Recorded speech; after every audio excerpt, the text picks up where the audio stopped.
Kuna watu ambao ni watu wakubwa kabisa, abo bababo mu nyumba bakase barandaba, abantu bakase barakarte. Vijana wanashindia sinema, wengine seri, wengine TikTok. Leo telefone imegeuka kifungo kabisa, imegeuka kamungu, idole. Unakuta katika nyumba mama yuko ndani ya TikTok, baba ndani ya TikTok, watoto ndani ya TikTok. Unakosa kama watu watakula saa ngapi na watasali saa ngapi. Tuwe wakadirifu.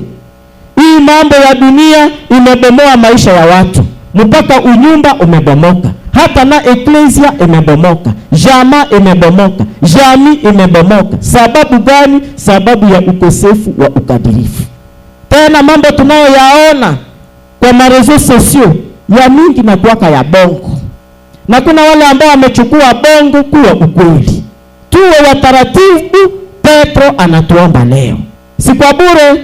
Petro anapotuambia kutenda yote kwa utaratibu na kwa ukadirifu, kwa hekima.